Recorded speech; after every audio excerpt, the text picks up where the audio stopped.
30 سال میں پاکستان کو ہم آگے نہیں لے کر جا سکے. افغانستان کے اندر سیکیورٹی آف ٹینیور اسٹیبلش ہو گیا کہ وہ جو کارزئی صاحب 6 سال پورے کر گئے، اب اشرف غنی صاحب 6 سال پورے کریں گے اور اگلا بھی 6 سال پورے کرے گا.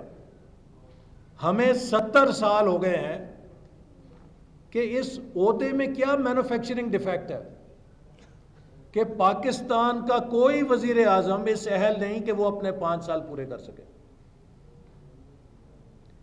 اور آپ نے دیکھا کہ یہ جو ابھی شاہد خاقان عباسی صاحب نے آپ کو تفصیل بتائی کہ عمران خان صاحب اور ان کے جو ساتھی ہیں وہ شروع ہوئے کہ جناب 50 ارب روپے کی کرپشن، پتہ نہیں پھر 10 ارب کی کرپشن، پھر وہ 4 فلیٹ جی اتنے ارب کی مالیت کے اور کیا کیا.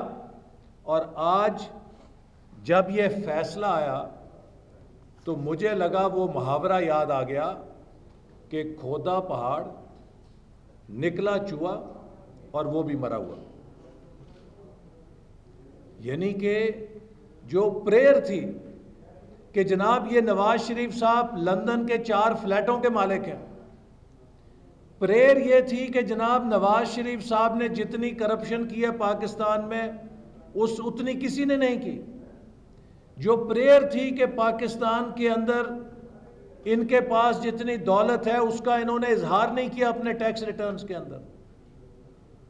تو اگر یہ نااہلیت اس بنیاد کے اوپر ہوتی کہ کوئی قطعیت کے ساتھ اس جے آئی ٹی کی رپورٹ کی روشنی میں عدالت کہتی کہ یہ ہمارے پاس واضح اور 2 ٹوک ثبوت آ گیا ہے کہ نواز شریف صاحب ان فلیٹس کے مالک ہیں اس لیے ہم نااہل کر رہے ہیں، تو کچھ شرمساری ہوتی ہمیں آج.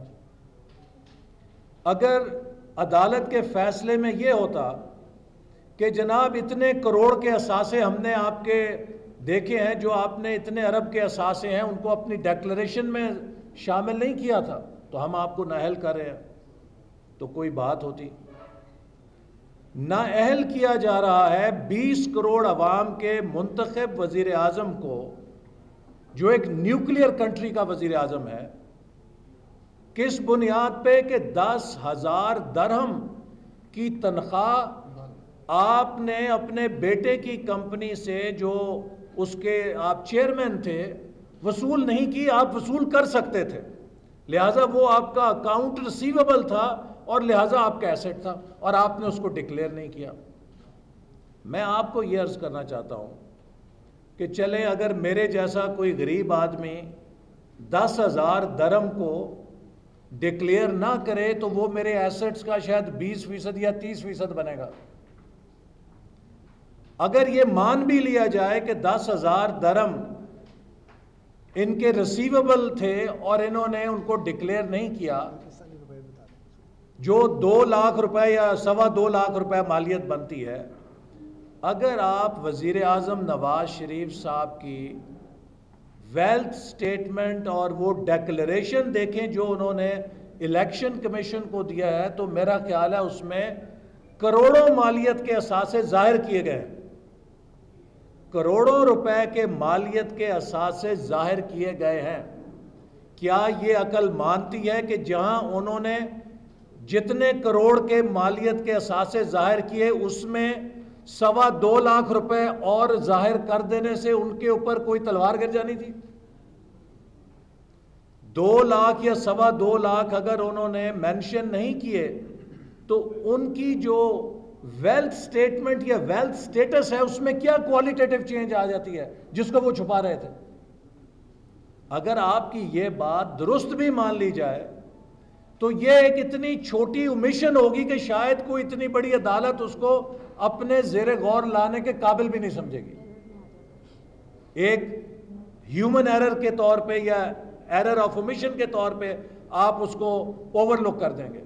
آپ کوئی بھی اسٹیٹمنٹ بنائیں، اگر آپ 10 کروڑ کی اسٹیٹمنٹ بنا رہے ہیں اور اس میں 10-20 ہزار روپے یا 1-2 لاکھ کی اومیشن نظر آ جائے تو یو ول اوور لک کہ یہ ہیومن ایرر بھی ہو سکتا ہے.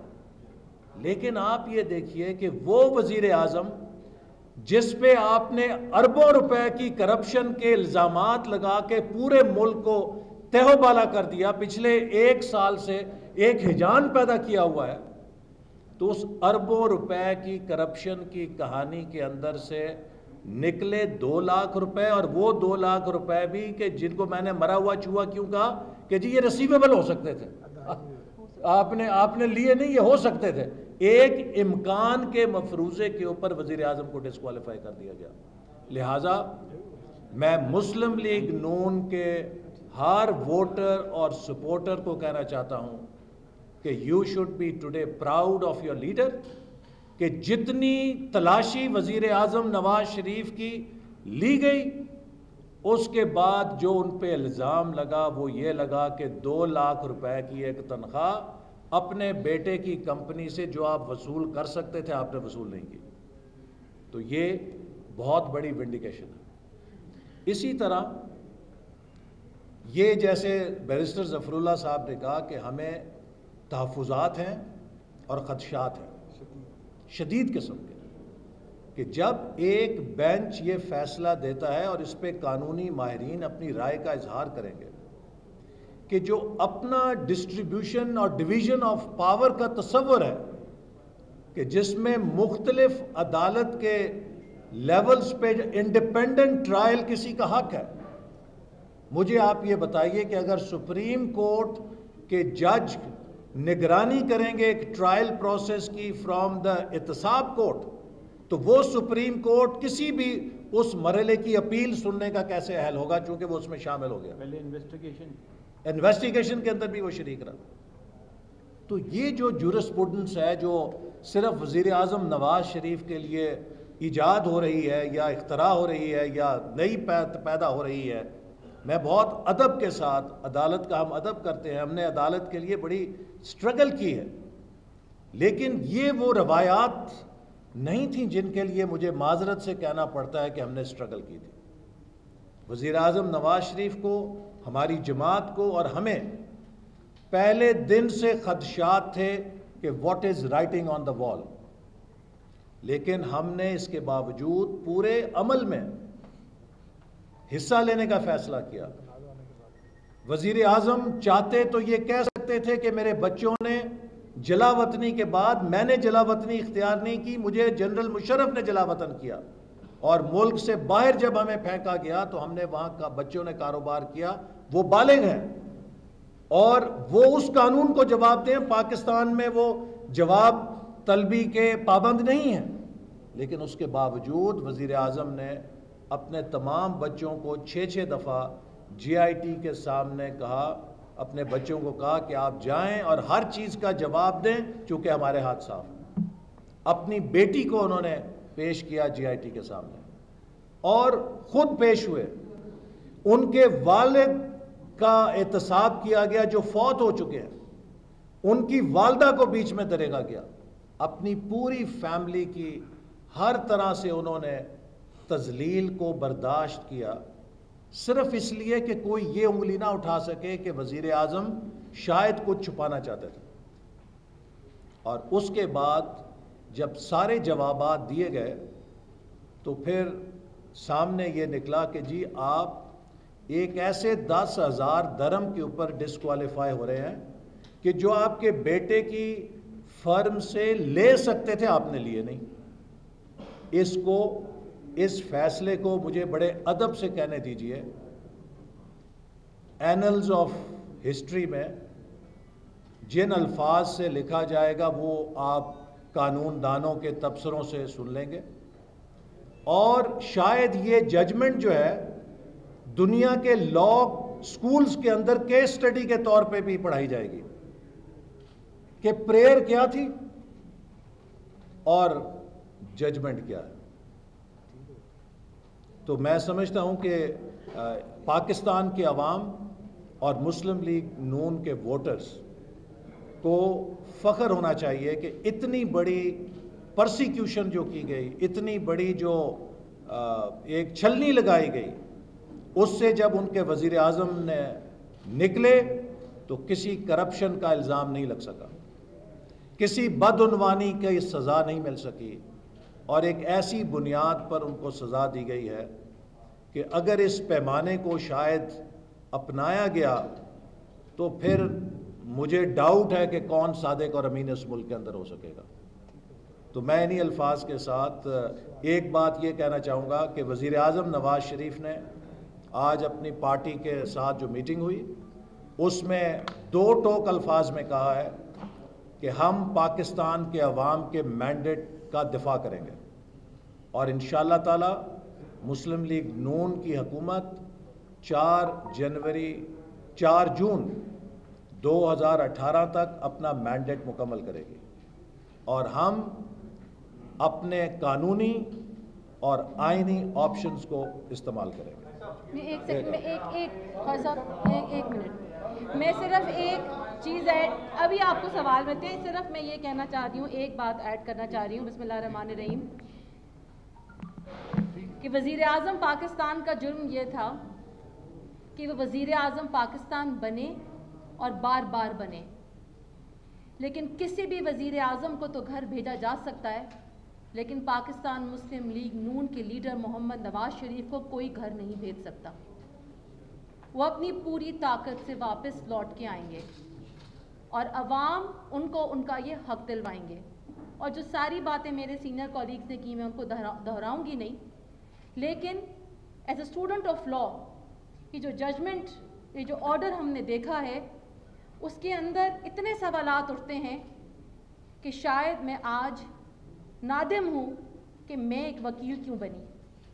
میں بہت نادم ہوں، میں شرمندہ ہوں، کیونکہ اگر میں نے اس قسم کی چیزیں پڑھنی ہیں تو میرے دماغ میں سوال اٹھیں گے۔ میرے دماغ میں سوال اٹھتا ہے کہ ریسیویبل کی بنیاد پہ ایک ایسی اماؤنٹ جو prime minister Nawaz Sharif exile کے زمانے میں اپنے بیٹے کی کمپنی کے ایک سیریمونیل ہیڈ بنتے ہیں، اور اس کے تحت کوئی اماؤنٹ اکرو ہوتا ہے اور وہ نہیں لیتے، اور وہ اماؤنٹ کی وہ نہیں لیتے، وہ ڈکلیئر نہیں کرتے، وہ کہتے ہیں ان کے اوپر جرم یہ بنا ہے کہ آپ نے ڈکلیئر نہیں کیا، لیکن وہ ریسیویبل تھا، وہ آپ کا ایسٹ تھا، لیکن آپ نے ڈکلیئر نہیں کیا۔ تو ریسیویبل کی ڈیفینیشن ہم نے کہاں سے لی؟ نیشنل اکاؤنٹیبلٹی کا جو لا ہے اس میں جو ایسٹس کی ڈیفینیشن دی ہے اس میں ریسیویبل موجود نہیں ہے۔ جو نیشنل پیمنٹ سسٹم ہے پورے پاکستان کا، جو پوری دنیا میں چلتا ہے، اس میں جو پیسہ آتا ہے صرف وہ پیسہ ڈکلیئر کیا جاتا ہے۔ تو یہ سارے جو لیگل سٹرکچرز ہیں ان سے ہٹ کر اگر کوئی طریقہ کار استعمال کیا گیا ہے تو اس کے اوپر ہم سوال اٹھائیں گے اور ہم ضرور اپنا مدعا لے کے جائیں گے۔ سب کے سنیں جی، ادھر سے آ رہے ہیں۔ اس کو آپ کے ساتھ قبول کر لیا ہے، کب اس کو چیلنج کرنے جا رہے ہیں، ریویو کر رہے ہیں، اور کیا آپ جو 10واں والیوم ہے اس کو بھی کھولنے کی اصلاح کریں گے؟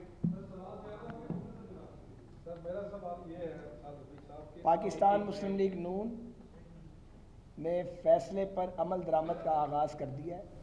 فیصلہ قابل قبول نہیں ہے، ہمارے اعتراضات ہیں، ہمارے تحفظات ہیں، اور صدر جماعت اپنے قانونی مشیروں سے مشاورت کر رہے ہیں ریویو پٹیشن کے حوالے سے۔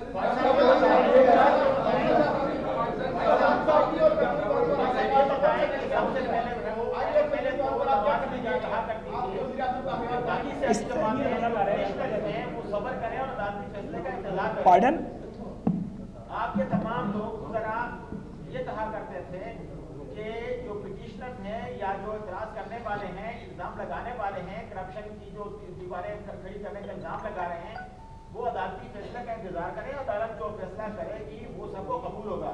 آج آپ کے تحفظات سامنے کیوں آئے؟ دوسرا ہے کہ اگر ریورس گیئر لگا ہے تو آپ جو سازشیں کرنے والے ہیں ان کا نام کیوں نہیں بتاتے؟ پاکستان مسلم لیگ، چلیں آپ ملا دیں۔ آپ نے بھی بات کی ہے، آپ نے بھی بات کی ہے عمران خان کے مورے ہونے، وہ کسی کے مورے ہیں، یہ وضاحت فرما دیجیے کن کے ہیں، اور سول اداروں کی آپ سپرمیسی کی بات کر رہے ہیں بار بار، تو آپ کا اشارہ کن اداروں کی طرف ہے جو آپ سمجھتے ہیں سازش کی آپ کے خلاف؟ گزارش یہ ہے کہ ہم پہلے کہہ چکے ہیں کہ پاکستان کا کوئی ادارہ کسی سازش میں ملوث نہیں ہے۔ ہم نے یہ بھی کہا ہے کہ یہ سازش کے ڈانڈے پاکستان کے باہر ملتے ہیں، پیناما پیپرز ایک عالمی سازش ہے، ہم نے یہ بھی کہا ہے کہ عمران خان اس سازش کا مرکزی مہرہ ہے. ہم نے یہ بھی اگین اینڈ اگین کہا ہے کہ پاکستان میں بھی اس سازش کے لیے لوگ دستیاب ہیں اور وہ جا بجا موجود ہیں. فورن فنڈنگ جو کرتے ہیں, فورن فنڈنگ کی بات بھی ہم نے آپ کے سامنے کی. وہی لوگ اسی کا ہو رہا ہے نا. جہاں تک فیصلے کی قبولیت کا معاملہ ہے, دو باتیں ہیں اور یہ ہمارا فنڈامنٹل رائٹ ہے اور ہم نے یہ ہمیشہ کہا ہے. اور مجھے اپنے الفاظ اگر میں بولا ہوں تو مجھے میرے الفاظ دکھا دیں اگر میں نے کہیں بولے ہیں, تو ہمیں تو پہلے بھی نظر آ رہا تھا کچھ. گزارش یہ ہے کہ عدالتی فیصلوں پر عمل درآمد کرنا چاہیے تاکہ انتشار نہ پھیلے, افراتفری نہ پھیلے. عدالتوں کے وقار کو ملحوظ خاطر رکھا جانا چاہیے. عدالت کے وقار کو ملحوظ خاطر رکھا گیا اور انشاءاللہ رکھا جائے گا. لیکن جو ناانصافی ہمارے ساتھ ہوئی ہے اس کا تذکرہ ہم نے آپ کے سامنے کیا ہے, اور اگر P M L N review petition میں جاتی ہے جس کا امکان موجود ہے اس میں ساری ڈیٹیلز آ جائیں گی سامنے. ہم نے وزیر اعظم نے نوٹیفیکیشن ایشوز ہونے سے پہلے یہ استعفیٰ دے دیا. جی جی, جس طرح وزیر اعظم کا فیصلہ آپ جس طرح بتا رہے ہیں کہ ہم نے یہ فیصلہ کیا کہ ہم احترام کے ساتھ مینڈیٹ کا احترام کریں گے, لیکن یہ بھی بتائیں کہ فیصلہ یہ کیوں ہے کہ وزیر اعظم کون ہوگا, نیا وزیر اعظم آپ لوگوں کا. دیکھیے, وہ پاکستان مسلم لیگ نون کی پارلیمنٹری پارٹی کا اجلاس جلد بلایا جا رہا ہے اور اس میں فیصلہ کیا جائے گا. البتہ ایک چیز اور جو میں آپ کو کہنا چاہتا ہوں کہ یہ شاید کسی نے سوال اٹھایا کہ نہیں اٹھایا, اس سوال نے پاکستان میں ایک کانسٹیٹیوشنل کرائسس بھی پیدا کر دیا. دیر از نو گورنمنٹ رائٹ ناؤ.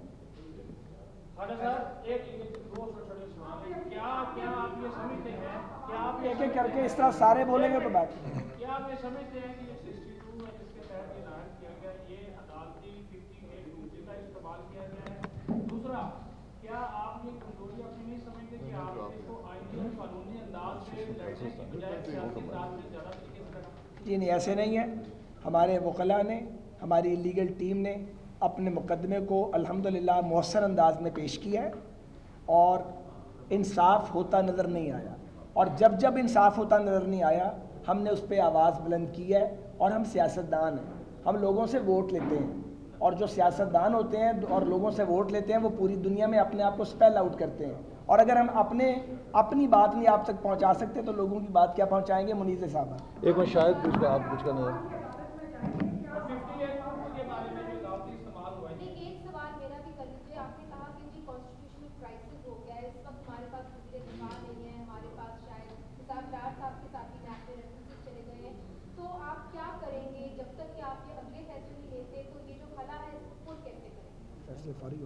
دیکھیے, یہ تو اس وقت آئین کے مطابق ہم چلیں گے اور صدر صاحب جو ہی قومی اسمبلی کا اجلاس بلائیں گے for the election of the new parliamentary leader, اس کو ہم فالو کریں گے.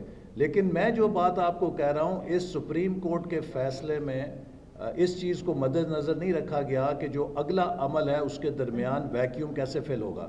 کیونکہ پرائم منسٹر اس صورت میں جب انہیں نااہل کیا گیا یا ان ایلیجیبل کیا گیا, he ceases to be the member of the national assembly, اور پرائم منسٹر کے عہدہ چھوڑتے ساتھ ہی ان کی کابینہ بھی ختم ہو جاتی ہے. تو اس وقت پاکستان میں نہ کوئی پرائم منسٹر ہے, نہ پاکستان میں کوئی کابینہ ہے, اور جو ہی صدر صاحب نیا عمل شروع کریں گے تو اس کے بعد یہ ایفیکٹ ہو جائے گا. لیکن میں ایک اور آپ کو آئین کے مطابق جو عمل ہے اس کے مطابق ہم کر لیں گے. لیکن اس ایک فیصلے کے اندر اس چیز کو پیش نظر نہیں رکھا گیا کہ یہ ٹرانزیشن کیسے ہوئے گی. ایسا نہیں, مقصد یہ بتائیے گا کہ جب آپ یہ کہہ رہے ہیں کہ انصاف ہوتا ہوا نظر نہیں آیا, تو اب اگر مسلم لیگ نون ریویو پٹیشن دائر کرتی ہے تو آپ کس توقع کے تحت دوبارہ سپریم کورٹ سے رجوع کر رہے ہیں؟ جملے میں بتا دیں بات, ہم ریکارڈ کو ٹھیک رکھنا چاہتے ہیں. ہمارا یہ آئینی حق ہے, ہم چاہتے ہیں کہ ہمارے تمام آئینی قانونی اعتراضات تاریخ کے سپرد ہو جائیں. میرا خیال ہے اور جو نسل ہے اس کو دیکھتی رہے. البتہ یہ فیصلہ ویسے ہی شمار ہوگا جیسا مولانا تمیز الدین کیس تھا, جیسا 200 کیس تھا, جیسا 200 بھٹو کیس تھا, جیسا ظفر علی شاہ کیس تھا. یہ ویسا کیس ہوگا. دا ہسٹری ول جائے دا ججز. جی آپ بتائیں.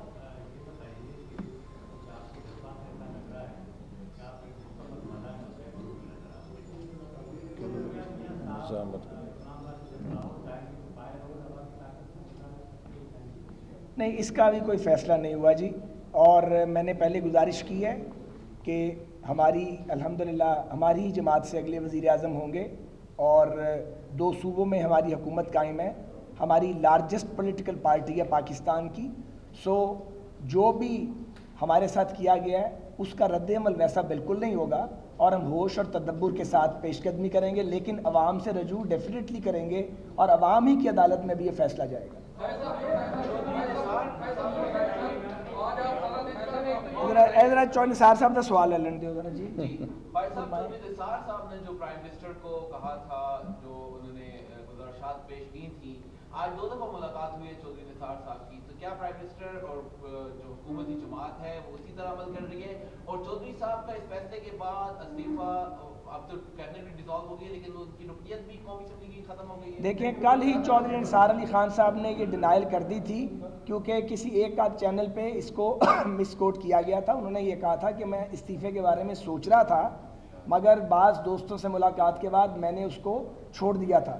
چودھری نثار علی خان PMLN کے پلر ہیں, اور انہوں نے کل کہہ دیا تھا کہ اگر برا وقت ہوگا میں چٹان کی طرح کھڑا ہوں گا. وہ اپنی کمٹمنٹ اور اناؤنسمنٹ کے مطابق سارا دن PM ہاؤس میں نواز شریف صاحب کے ساتھ موجود رہے. آپ ذرا شاہد خاقان صاحب سے سوال ہے. شاہد بھائی سے.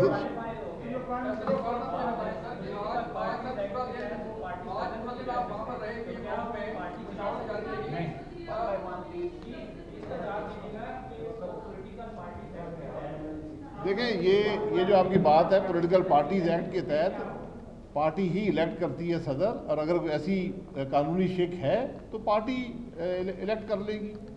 دیکھیے, ہم نے ان چیزوں کا جنرل مشرف کے دور میں سامنا کیا ہوا ہے, اور اس وقت بھی مصنوعی طور پہ پرائم منسٹر نواز شریف کو پارٹی کے عہدوں سے علیحدہ کرنے کی کوشش کی گئی تھی, لیکن وہ کامیاب نہیں ہوئی.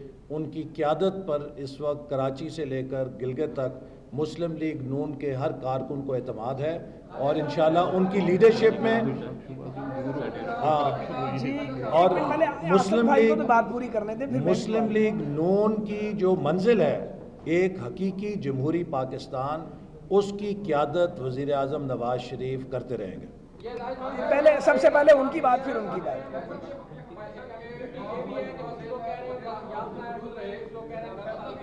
ارشد بھائی ایک سیکنڈ ابھی.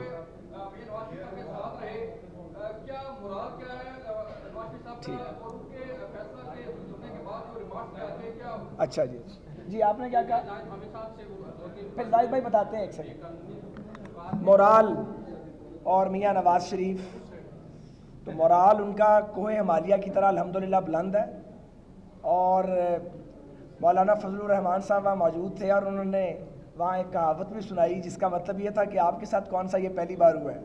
ہمیں تو عادت ہو گئی ہے, ہر بار گر کے اٹھتے ہیں اور اس کے بعد پھر جمہوریت کا علم اٹھا کے چل پڑتے ہیں.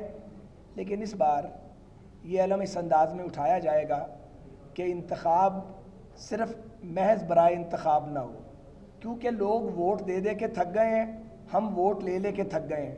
جب ہم ریفارمز لاتے ہیں, بیٹرمنٹ لاتے ہیں, کہیں نہ کہیں سے کوئی نہ کوئی حملہ ہو جاتا ہے, تو یہ حملوں کا راستہ بند کرنا پڑے گا. اس کے لیے کچھ نئی شرائط اور کچھ نئی ٹرمز جو ہیں اس ملک میں ان کو وضع کرنا پڑے گا. میرا خیال ہے. Thank you very much. Thank you ji, بہت شکریہ. مسلم لیگ نون کے رہنماؤں کی پریس کانفرنس جاری تھی. احسن اقبال اور خواجہ سعد رفیق موجود تھے, شاہد خاقان عباسی بھی اس پریس کانفرنس میں موجود تھے. تمام رہنماؤں کا یہ کہنا تھا کہ سپریم کورٹ کے فیصلے کے نتیجے میں اپنی قیادت پر اعتماد 10 گنا بڑھ گیا ہے.